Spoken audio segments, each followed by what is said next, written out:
Yung pakalamba, dito tayo sa kaliwa. Yan, kaliwa, diretso lang po. Yan. So mag-entry tayo ng expressway. Yan. Bobuelo ka lang yan. Yan. Kaliwa tayo siya. Apo, yan. Ito po, kaliwa. Ito. Apo. So may signal ka ng kaliwa. Yan. Diretso mo lang to. Ito muna, isang lane lang muna. Ano? So tingin ka side mirror dyan. Wala naman. So ito muna ang lane na to. Yan. Tapos ngayon, tumingin ka na side mirror dyan ngayon. Pag wala, pwede ka na pumasok dyan sa kabilang lane na yun. Okay. Pasok ka dyan. Isang lane lang po ha. Yan. Okay. Then, tanggalin mo na ang signal mo. So, dito ka po muna. No?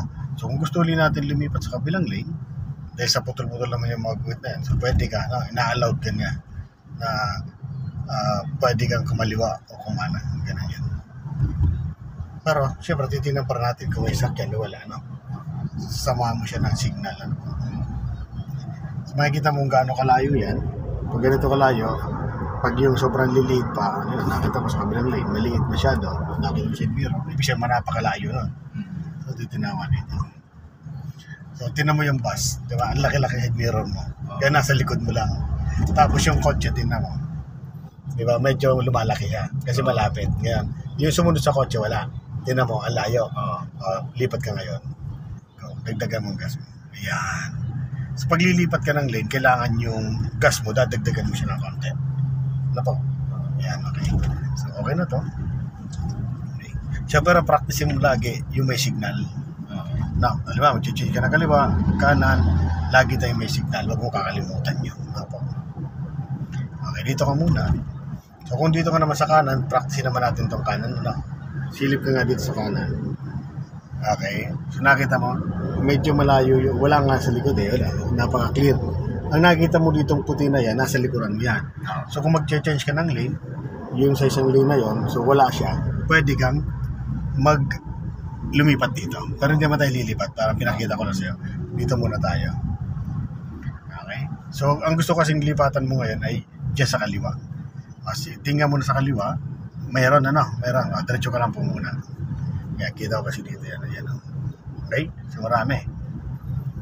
So, pag gusto mong lumipat, pwede kang mag-signal ka agad. Kagaya ngayon, signal ka.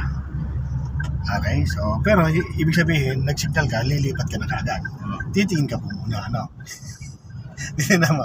Yan, malaki pa, So, ngayon, kung gusto mong sumingit na dyan, dadagdagan mo yung gas mo. Bubuelo ka. Malaki pa. Malaki. Dagdagan mo yung gas mo. Yung, dagdagan na pa. Di pwede yung malapit siya, nasa likuran mo halos, lilipat ka. So, aabutan ka niyan. Okay.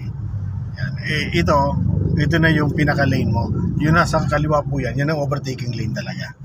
So, hindi tayo pwede magbaba doon. Dito, sa lane mo ito, pwede ka magbaba kasi light vehicle ka. Ito talaga yung lane mo. Itong kabilatong lane, sir, ito ay mga pang truck lane, bus lane ito. Nasa kanan na to. At yung mga pa-exit, dapat nandun na. Kung kung mag-exit tayo ng Santa Rosa, o kaya Binyan, o kaya basta mag-exit ka, mga 500 meters, makikita mo naman dyan, may sign dyan. 500 meters, exit na, ng ganito, meron siya, may makikita ka dito sa bandang kanan. Nakita mo yan? Only lane for overtaking. Yun dyan sa left. So, pwede gamitin natin yan. Basta mabagal yun nandito sa lane na to. Kaya kung ikaw padadiretso lang hanggang dulo, dito ka lang. Pinaka-safe ka. So, di mo na kailangan lumipat, okay naman dito. Makakarating ka rin hanggang dulo niya. Pero syempre, kailangan natin aralin pa rin yung pagkichay sa lane. Tatry din natin dyan. Diretso ka lang. So, silip ka rin. Aralin muna sumilip ng side mirror dyan lagi. Kung aralin muna yung yung mata mo, lagi nakatingin doon. Sulyap lang, 1 segundo lang. Sulyap, din tingin dito. Ganon din, sulyap, 1 segundo lang. Ganun. Sinasanay mo lang yung mata mo na tingnan mo yung distansya, tingnan mo yung van. Napakalapit niya sa'yo, aabutan ka niyan. Kaya diretso ka lang muna. Sige, diretso lang po. Focus ka lang dito sa lane mo. Ayan lang po, Yan. Sige lang. Okay, nasa likod mo, nasa likod mo lang. Ngayon, sulyap ka dyan. Yan, malayo siya. O pag ganyan, nakita malayo, kahit malayo, dagdag ka ng gas, dagdag. Pero hindi pa tayo pwedeng ma-overtake. Alam bakit? Solid dito, Ibig sabihin, medyo delikado pag ganyan mga solid. So, medyo delikado yung lugar na yan para mag-overtake. So, yun ang yan. Kaya, pag ganyan, diretso ka lang muna. Yan, nakita ko broken. So, dyan, na-allowed ka dyan. Hindi masyado kang delikado dyan.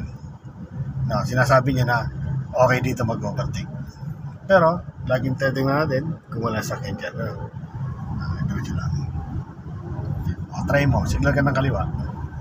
Then, dagdag ka ng gas. Then, pasok. Yun. No? O, ganun lang. Dagdag ka lang signal. O, ganun yan, no? Then, pag naka-overtake ka na, tingin ka na ulit dito kung malayo yung nasa kanan mo. Okay? Dagdag ka ng gas, ha? Dagdag ka. Okay? O, tingin ka dito. Meron, ano? Malapit sa'yo. So, diretso ka lang muna. Tapos ka kaya. Pagkalagpas dito, okay? Signal ka ng kanan. Okay? Tingin ka dito. Pwede? Pwede. Go. Ayan. Ayan. So, dito ka lang, ano? So, gagamitin lang natin to pag overtake. Ano po? So, balik dito, ano? Pag mag-exit naman tayo, so, one lane at a time. Halimbawa, gusto natin mag-exit, ano pa itong lugar na to? So, makikita mo dyan kung anong exitan mo. Kukuha ka na kagad dito ng isang lane, ano? Diretso lang muna tayo doon.